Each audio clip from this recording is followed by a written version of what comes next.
ओम नमो भगवते वासुदेवाय। श्री कृष्ण शयन कक्ष में कुछ खोज रहे हैं। बार बार तकिए को उठाकर देख रहे हैं। नीला वक्ष पर रह रहकर कौस्तुभ मणि झूलने लगती है। रुक्मणी जी का प्रवेश होता है। रुक्मणी जी कहती है, प्रभु आज्ञा करें। दासी के होते हुए द्वारकानाथ स्वयं क्या खोज रहे हैं? श्री कृष्ण कमर पर हाथ रखकर बोले, देवी यही रखे थे वस्त्र, कहाँ गए वे वस्त्र? प्रभु की आंखों में अश्रु भर आए। रुक्मणी जी बोली, कौन से वस्त्र स्वामी? आपकी शयन सज्जा की सेवा दासी ही करती है। प्रभु कैसे वस्त्र थे? श्री कृष्ण बोले, वे ही जो हमारे सुदामा पहन कर आए थे। हमने रात को तकिए के नीचे रखे थे। रुक्मणी जी बोली, आपकी व्यवस्था में कोई कैसे हस्तक्षेप कर सकता है? विप्रदेव ने वस्त्र यहीं रखे हैं, आप विराजे, मैं देती हूँ। देवी रुक्मणी ने धुली हुई फटी धोती, एक झोलीनुमा वस्त्रखंड दोनों को प्रस्तुत कर दिया। श्री कृष्ण बोले, किंतु देवी ये वस्त्र हमें क्यों नहीं दिखे? रुक्मणी जी बोली, क्षमा करें नाथ, आज आपके मित्र जा रहे हैं, सो मित्र वियोग के कारण आपके नेत्र सजल हो गए हैं। अश्रुपूरित नेत्र होने के कारण वस्त्र अदृष्ट हो गए। श्री कृष्ण वस्त्रों को हृदय से लगाते हुए बोले, धन्य हो देवी। उत्तरीय पर अश्रु बिंदु टिपक पड़े।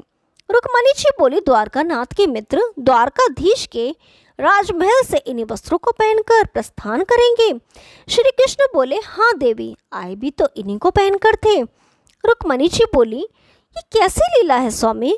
जब विप्रदेव आए थे तब और बात थी, अब कुछ और है। अब पूरी द्वारका जानती है कि वे आपके बाल सखा हैं, प्रिय मित्र हैं। श्री कृष्ण बोले, शांत क्यों हो गई? बोलो ना, अपने प्रियजनों की कथा सुनना किसे प्रिय नहीं लगता? रुक्मणी ने उत्तरे से प्रभु के आंसू पहुँचे। रुक्मणी जी बोली, जिनके प्रेम में प्रभु के आंसू रुक नहीं रहे हैं, उन्हें इन वस्त्रों में विदा करेंगे कृपा निधान। जब नगर के राजपथ पर द्वारकाधीश के साथ एक निर्दय ब्राह्मण को रथ पर बैठे दिखेंगे तो महाजन, राज्य कर्मचारी और प्रजाजन क्या कहेंगे? आपकी भक्त वत्सलता को सारा संसार जानता है। मेरी विनती है कि ब्राह्मण देवता द्वारकाधीश के मित्र की भांति पूरे ऐश्वर्य के साथ प्रस्थान करें। श्री कृष्ण बोले, हमारे भक्तों का हमारे ऐश्वर्य के साथ कोई संबंध नहीं है, कभी था भी नहीं।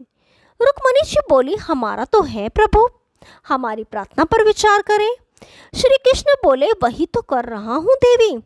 कहीं हमारे ऐश्वर्य से गरीब सुदामा का प्रेम आच्छादित ना हो जाए, कहीं प्रभुता के समक्ष मित्रता लज्जित ना हो जाए। देवी, सुदामा यदि धनवान होकर लौटा तो इससे अधिक लज्जाजनक बात उसके लिए कोई ना होगी।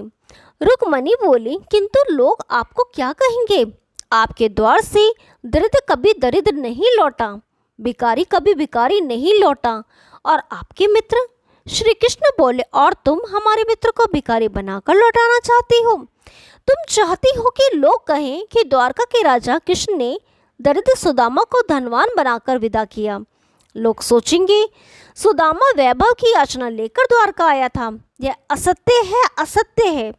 मेरे पुत्र सुदामा ने कभी धन वैभव की याचना नहीं की, कभी नहीं की। इतिहास कहेगा सुदामा कृष्ण के द्वार का भिखारी था। असंभव, ऐसा कभी नहीं होगा। यह हमारे स्वभाव के विरुद्ध है, हमारे प्रण के प्रतिकूल है। रुक्मणी बोली, क्षमा करें दयासागर, क्षमा करें। द्वारकावासी जब कहेंगे, महादानी यदुवंश चंद्र श्री कृष्ण अपने बाल सखा को एक पीताम्बर भी न दे सका, द्वार से विप्र को नंगे पांव विदा कर दिया, तब हम इन उपलम्बों को कैसे सहन करेंगी? श्री कृष्ण बोले, आंखों में विवशता भरकर, हम विवश हो गए हैं महारानी, हम क्या करें? हम जानते हैं इतिहास कहेगा कि वृष्णि वंश के एक प्रतापी नरेश ने अपने एक मित्र को अत्यंत विपन्न स्थिति में अपने द्वार से विदा कर दिया, किंतु इतिहास यह कभी ना कहेगा कि जिसके चरणों को कृष्ण ने अपने आंसुओं से धोया, उस दिन ब्राह्मण को अपने द्वार से खाली हाथ क्यों विदा किया? हम जानते हैं देवी। रुक्मणी बोली, नाथ, जिनके स्वागत के लिए आप नंगे पांव दौड़ते गए थे, वे विप्रदेव क्या नंगे पांव ही राजपथ पर? श्री कृष्ण बोले, देवी हमारी व्यवस्था को समझने का प्रयत्न करो। क्या हम मित्र को मित्र के द्वारा भिखारी बन जाने देते? हमारा प्रिय सुदामा हमें 4 मुट्ठी चावल देकर जा रहा है। उसके सहज स्नेह और वैराग्य ने हमें अपने हृदय में बंदी बना लिया। भगवान अश्रुपात कर रहे हैं और आगे कहते हैं, उन 4 मुट्ठी चावलों का प्रत्युपहार देने के लिए हमारे पास कुछ भी नहीं है, कुछ भी नहीं है। भक्त वत्सल भगवान की जय। राधे राधे। यदि आपको ये कहानी पसंद आई तो वीडियो को लाइक कीजिए, शेयर कीजिए और चैनल को सब्सक्राइब कीजिए। हम आपके लिए ऐसी रोचक पुरानी कथाएं लाते रहेंगे। तब तक के लिए नमस्कार।